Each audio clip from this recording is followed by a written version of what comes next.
why I speak today as a sponsor of House Resolution number 107, calling for a review of all flood control projects, especially along Laguna de Bay, and the feasibility of sustainable, nature-based solutions toward a comprehensive flood mitigation and lake management master plan. On July 24, 2025, water levels reached 12.51 meters above the critical threshold of 12.50 meters, and by July 31, they rose further to 12.87 meters. So the 2025 monsoon floods worsened by severe tropical storm Frising and Typhoon Emong claimed 30 lives, displaced thousands, and submerged communities across Calabarzon and Metro Manila. And now, Laguna de Bay is only 2.5 meters deep on average, clogged by sedimentation, sewage, and industrial waste.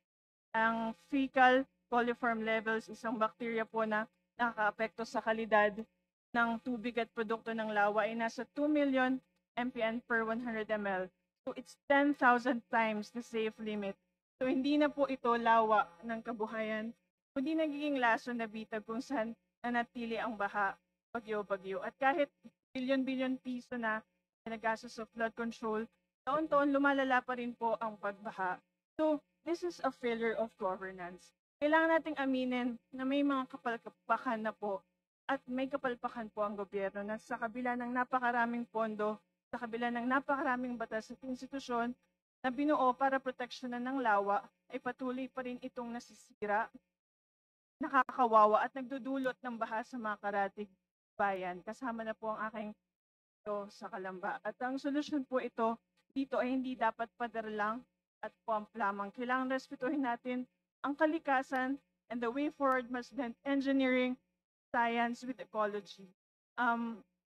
At ang pinaka kailangan kasama po sa lahat, mula sa hanay ng gobyerno, mula sa komunidad sa tabing lawa, at sa ating scientific community, we need evidence-based, people-centered, and climate-resilient master plan. So my dear colleagues, I urge you to support this House resolution as Laguna de Bay is crying for help. Maraming salamat po. Thank you, Congresswoman Hernandez. House Resolution number 109. Co-author is here, Congressman Ko. Thank you, Mr. Chair. And colleague, my honor and privilege to sponsor this House Resolution number 109 for an immediate investigation of motu proprio in the aid of legislation. In behalf of our principal sponsor, Congressman Tony Pita Albano, who is from the first district of Isabela, wherein this tragic incident happened. So, we are here in order to discuss an important matter that affects the integrity of our public infrastructure that needs and urgently needs for an institutional reform in order that we can institutionalize our system. So we are to witness to those collapsed bridges on several places of our countryside, like Kabiga of Baliti, Batangas, those Pantili of connecting Quezon and Batangas provinces, like two bridges in Bohol, the Clarin and the Borja bridges, one from Pangasinan, and recently one from Albay. And it includes the most controversial so far in Philippine history, the Kabagan Bridge of Isabela. That this is what we call a decade-long project before it was turned over to the end user 26 days after it collapsed. So our very objective to is to find ways and means for the ultimate solutions to this problem in order that we can obtain and secure the structural integrity of all bridges from planning, design, and up to construction. So this is not only a structural failure, but this is a failure of governance and accountability, and up to now, no one held accountable. We can no longer wait for another bridge to collapse before we act. We should act now, for tomorrow's may be too late. Thank you, Mr. Chair. Thank you. Thank you, Congressman Con. Congressman Ungab, do you want to make your opening speech? You have 3 minutes. Mr. Chairman, I will just read the last part of my question of privilege. The House of Representatives is not only the seat of legislative power. It is the sanctuary of our people's trust. Every member has a sacred duty, a solemn obligation to uphold its honor, defend its name, and to ensure that its integrity remains unblemished. I speak today not to cast aspersions on this House, but to bravely defend its honor, not to shame it, but to safeguard the public trust that our constituents have vested in us. Our duty transcends beyond personal reputation. It is a collective calling to preserve the dignity of this institution. Let us remember that the President himself, in his State of the Nation address, condemned the shameless who robbed the people, castigating them, "Mahiya naman kayo."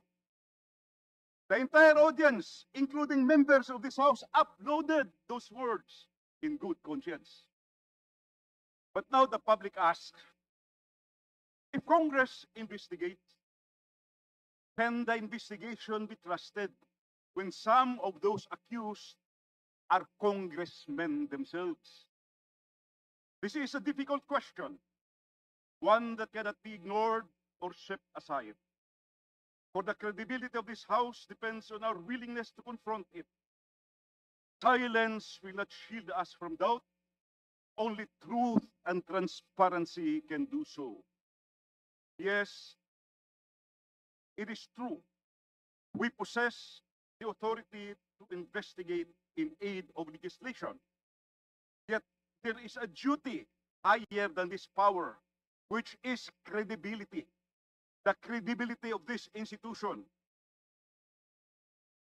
Without public trust, our hearings risk of becoming a mere spectacle, empty of substance and justice. If the House investigates itself, will the nation believe in our fairness? Will they see this only as a drama staged to clear the accused by default? Many people will just call it a zarzuela, whose ending is predetermined. To truly protect the dignity of this House, we must show we are not above the law nor exempt from scrutiny. Our sacred duty is to set an example. Let us consider an investigation led by independent bodies, the Ombudsman, the Commission on Audit, or an impartial panel. Why hesitate if our hearts and records are clean? If we value integrity, transparency must not be feared, but it must be welcomed. We can go further, establish a credible anti-corruption body, modeled after Hong Kong's Independent Commission Against Corruption and Singapore's Corrupt Practices Investigation Bureau, empowered to investigate these allegations without taint of political interest. If we are innocent, a fair investigation will vindicate us. If any are guilty, justice must be done unflinchingly without regard to rank or status. My dear colleagues, no single member's reputation can outweigh the collective honor of this House and the sacred trust of our people. Integrity is not safeguarded by words or pageantry. It is demonstrated by decisive and principled action. Let us show the Filipino people that we fear no truth, 30 seconds, please. that we are ready to cleanse our ranks if called for. Each of us is entrusted with a sacred duty to ensure that the House of Representatives remain a true pillar of integrity in our democracy. Because at the end of the day, it is not merely the honor of a few that is at stake, but the honor of this entire House, and above all, the trust and confidence of the Filipino people. Let us keep always in mind that the truth will come out as it must. So let us be sure that when it does, we are ready, unafraid, and worthy of the trust we hold. Thank you, Mr. Chairman. Thank you, Congressman Ungab. Next to speak is Congressman Nathaniel Odocado. Privilege speech number 56. 3 minutes. Thank you, Mr. Chair, and thank you to this committee for considering my privilege speech. Ang privilege speech ko po ay isang speech about my personal experience. Po ako siniswerte katulad ng iba na kinailangan ko pong languhin ang baha nung ako po ay nag-aaral pa ng college nung Typhoon Naundoy, at ako po ay nabasa nung Typhoon Tenda habang nag-aaral kasama ang aking mga libro. And na-realize ko po na dapat itong mga problemang ito katulad ng pagbaha at pag-ulan, expected naman na natin. Dapat po natugunan na po natin. Sa aking pong pag-aaral, nakita ko po na ang pagkukulang natin ay ang pagpaplano, but at the same time, ang pag-coordinate among our agents. Fragmented po ang operations when it comes to flood ang ating gobyerno. Halimbawa po, PWH infrastructure, PNR sa waterways, MMDA para sa pumping station, COST sa science, Pag-asa sa volume of water. Pero hindi po ako nakakita ng coordinated plan para sana makita natin ng lahat ng budget ay may pinapatunguhan. So itong privilege speech ko po calls upon this august body not just with its oversight function but also with its legislative function, na dapat mag-create tayo ng batas that will fill in the gap na nakita natin based on experience. We understand po na mabigat, especially given ang unwanted na paningin sa atin minsan ng publiko. Pero it is a duty that we have to fulfill as public servants. It is a duty because this is the House of the People. And with that po, I hope this committee will consider that we create this commission, and we create a commission that will not only take care of what's in front of us, but the future of the Philippines. Thank you, Mr. Chair. Thank you, Congressman Odocado. Before proceeding, we will read the additional list of members who are here. Congressman Ernesto Ernix Junicio, 1st District, City of Manila. Congressman Rolando Valeriano, City of Manila's 2nd District, Chairperson of the Committee on Public Order and Safety. Congressman Romeo Acop, District Representative, City of Antipolo, 2nd District. Congressman Paulo Henry Marcoleta, District Representative, Party List Sagip. Congressman Jose Bong Teves Jr., TGP Party List Deputy Majority Leader. Congressman Marcelino Libanan, Party List 4Ps, Minority Leader. Congressman Crispin Diego Remulla, 7th District, Cavite, Vice Chairperson, Committee on Good Government. At this point, we would want to proceed already to interpellation, and we are directing the Committee Secretary to place all resource persons under oath. Mr. Chair, Parliamentary Inquiry. Ito po yung agenda natin. Ano po ba ang uunahin natin dito? Iba po yung topic eh.